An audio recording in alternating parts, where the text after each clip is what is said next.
Hey there, welcome to the very first update for my Trauma Thursday reading vlog. Today I have started reading Brittainy Cherry's Southern Storms. It's the first book off of her Compass series, and it's one of the few books, or actually the full series, that I have not read yet by this author. I adore Brittainy Cherry. I love most of her books. Actually, I think all the books that I've read by her I've given 4 or 5 stars, so she is definitely an auto-buy author for me. And this is really a series that I haven't picked up yet, and I know that most of her books are emotional and have or involve some kind of trauma, and I know that this one definitely does. That's why I picked it for this reading vlog, and I'm going to tell you how far I've come in just a second. Because first I just want to rant about something that I found out yesterday, which is still kind of having me feeling very sad and frustrated and a bit emotional. Thing is, next week is my birthday, and I was thinking, what should I get myself, or at least what should I have my partner get me for my birthday? And because I'm doing this booktube thing for almost a year now, I'm like, I want to invest in doing more for my uh, my viewers, for you, and also for myself. I just want to expand on what I'm doing. So I was really considering whether I should buy a Kindle and then subscribe to Kindle Unlimited, because I see that most booktubers here are also reading books off of KU. And a lot of the authors that I'm very interested in and that I absolutely love have books uploaded on KU. So I was like, maybe this is the best logical step and investment. I'm willing to pay the subscription. I think it will be beneficial. And yeah, I was really considering it, and I was like, okay, I'm going to do it. I'm just going to ask my partner to get me a Kindle for my birthday, and then I'm going to go ahead and subscribe to KU. So as I was discussing this with him, he was like, why don't you already sign up to KU, because you can do the Kindle app on the phone and then already start reading books from Kindle Unlimited. And then once you get the actual reader, you can just open your account on the reader. So I was like, yeah, I didn't think of that, and maybe I should do that. So I went on to Amazon, and it turns out that Kindle Unlimited is not available in almost any of the countries in Europe. It's only available in the UK and in like Italy, Spain, and Germany, or something like that. So I'm like, Amazon, why? Why are you kind of leaving off most of Europe? We also want to read, and we are also interested in your subscription services. So can you please do something about that? Because it really sucks. I really wanted to subscribe, especially because um, I can have maybe my mom, who is in Amsterdam, just subscribe on the Dutch version of Amazon. So I can just purchase the Kindle. I'm going to pay for subscription. So what's the problem? You know, I'm still paying my dues to be able to use the service. So I really don't get why. So I kind of got to reading what the problem seemed to be, and I understand that there is a specific reason for why it's not happening yet, but still it sucks. I mean, it's just, why? I really want to be able, because now I've decided that I want to have it and I can't have it, and it really sucks. So yeah, I'm just a bit sad and upset about the whole thing. The nice thing, like the positive thing that I'm trying to hold on to, is the fact that I'm subscribed to Storytel, which is an app that allows me to get quite a few audiobooks and also ebooks for a very decent subscription price. I think it's also like 13 euros or something like. Is it 13 euros? No, it's less. It's like 10 euros a month or something, which is very decent. So I'm happy about that. And they've been upping their game. They really are uploading quite a few books that I'm interested in. So that is a positive thing. But still, it kind of sucks that that the service is not available. Anyway, I've been talking for too long about this. I just wanted to share that I'm really sad that I can't subscribe to Kindle Unlimited. And I really hope that Amazon makes it a point of investigating whether it's possible to kind of switch this on for people who are in other countries besides the UK and Italy and Germany. Because there's, I believe, quite a few of us who would love to participate in this service. So yeah, anyway, back to my vlog. I'm doing Trauma Thursday, I'm reading Southern Storms, and I'm about 20% into the book. And we found out quite a bit about both characters within those 20%, which I really like because we're getting a lot of backstory, and it gets me kind of attached to both of the characters. We have Kennedy, the female lead, who is married at the beginning of the book. I think her husband's name is Ben or something like that. And he is a genuine douchebag. He is very mean and nasty to her. It turns out that I believe she's been in an accident involving also her child, and I think that they have lost their daughter because of this accident. And she's trying to kind of grieve um, the situation, and he is kind of over it that she's still grieving, and he kind of makes her feel really bad that she's still depressed and not over the whole situation. And he tells her to leave, to that he wants a divorce and that she needs to go to her sister because he can't deal with her emotional state. So she goes to her sister. Her sister has just bought a house that she wants to flip with her husband. So they decide to rent it out to Kennedy until she gets back on her feet. The thing is with this house that it's still empty. They still need to do a lot of renovations to it. They need to do landscaping and stuff. So she's kind of going to be moving into an empty house. And the nice thing about her sister is that she's absolutely awesome. They're going on their honeymoon with her husband, and they leave her mother and father's car, which has some kind of very sentimental value, which I believe we're going to find out in future chapters what it represents. So yeah, we find out a lot about Kennedy in the beginning. And one of the things that we know is that she's also a writer. She, once she arrives at this small town, she goes to like an open field. She goes on a walk or on a hike, and this open field is full of daisies. She's absolutely mesmerized by the spot that she finds. But there she finds there is uh, this bench where there is this guy who is sitting there, and he's kind of looking off into the distance and being very melancholy and kind of grumpy. So when they encounter each other, I think both of them realize that they feel like they know each other, but because the guy is really closed off and he has some kind of trauma going on for himself, he kind of mouths her off. He kind of tells her to back away, that it's his property, that she's trespassing and she needs to leave. So he's being also an asshole to her. We find out that his name is Jens, I think, and he's the plumber in this small town. He has this associate who is absolutely amazing. He's this teenager who is very how do you call it, like very ambitious. He has different businesses on the side, even though he's still a teenager, where he wants to kind of make it for himself. But he has such a nice sense of humor and just contributes a little bit of a lighter part into the story. So I love that. But yeah, we find out that Jens has a father who has been abusive and who recently has had, was it a stroke or something, which left him being in a hospice. So he visits him very often to read to him, but he actually kind of hates his dad, even though that he feels responsible to take care of him. So he has a lot going on for himself, but we do find out that the two characters used to be friends when they were young.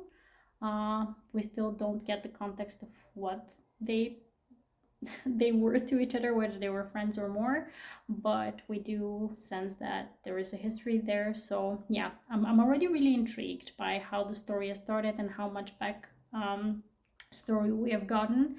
I do get the sense that there are some things added into the story which are there for how do you say, like a generic reason, for like a reason to have them there to fit into a specific trope, like the small town trope. There are just these two ladies who are very obnoxious and typical old town not old town, but small town gossipy type of ladies who are there just for this specific purpose to kind of fit into the trope.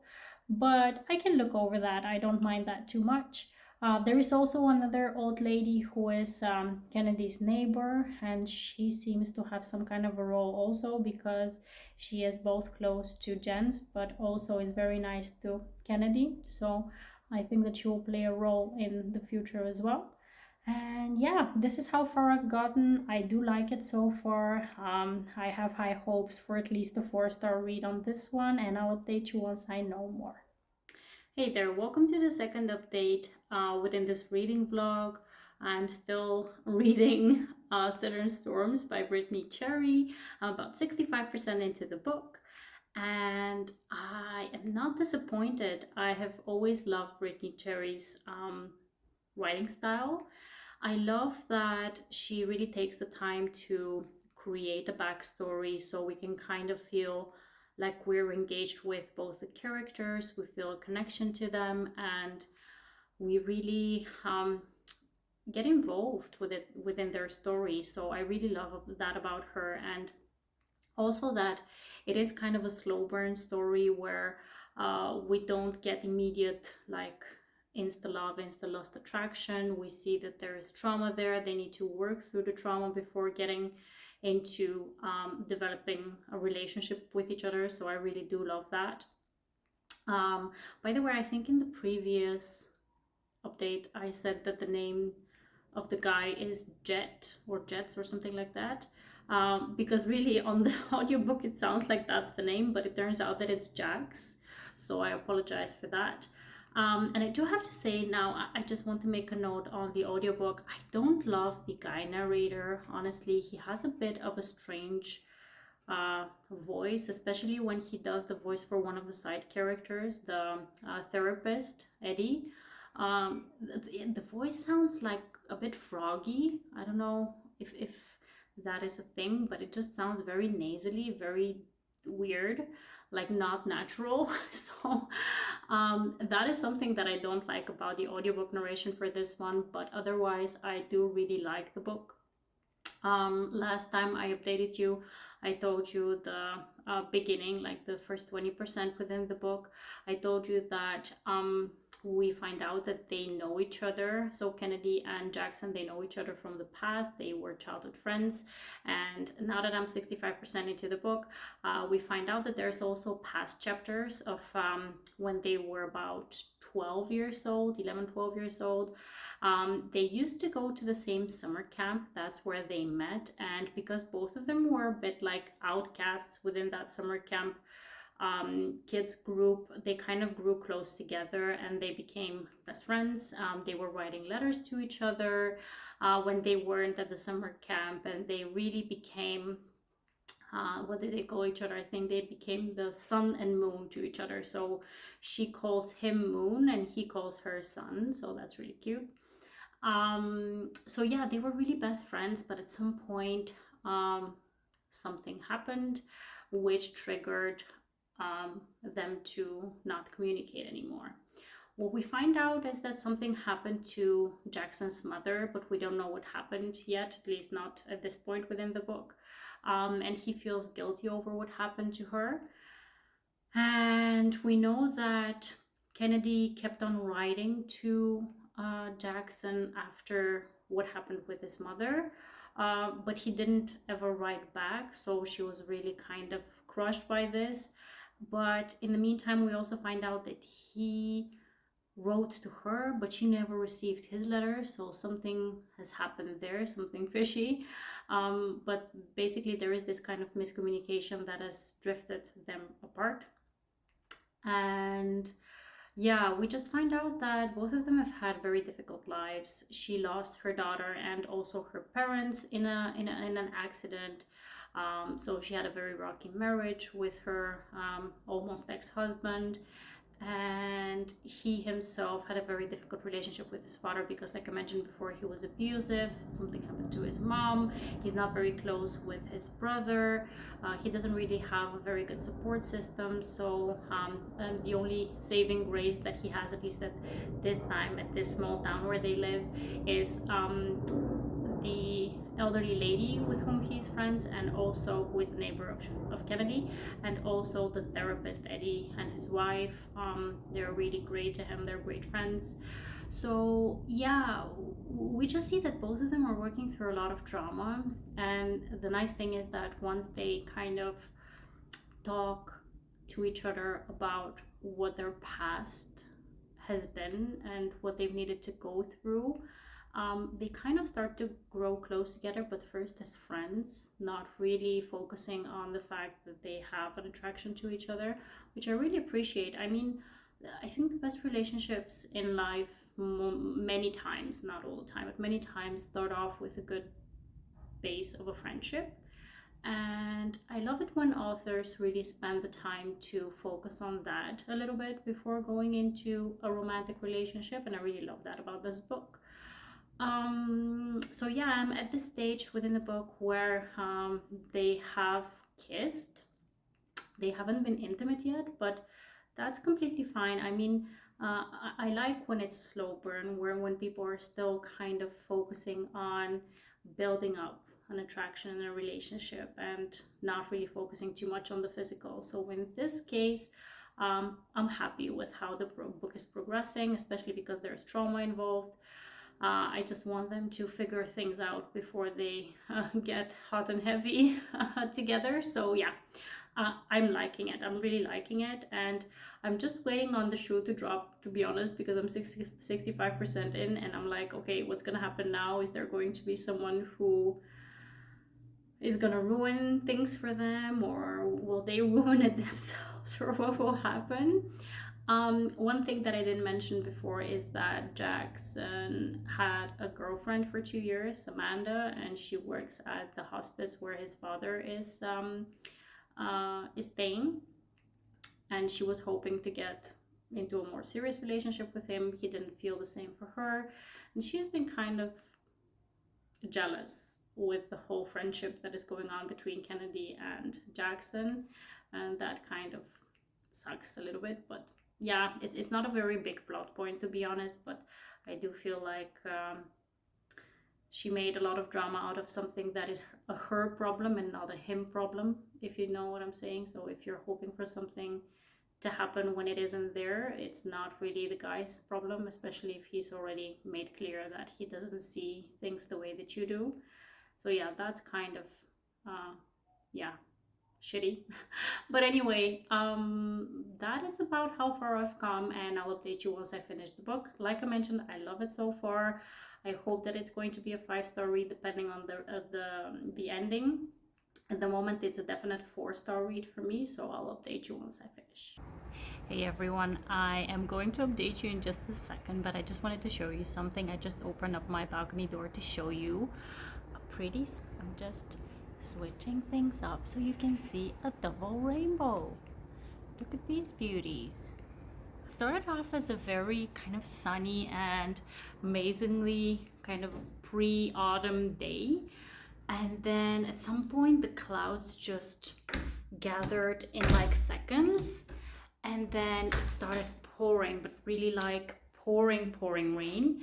And then these two beauties came up, and I'm like, oh, such an amazing day. Just all different kinds of shapes and colors are taking place at the moment, so I'm just really happy about what I'm seeing.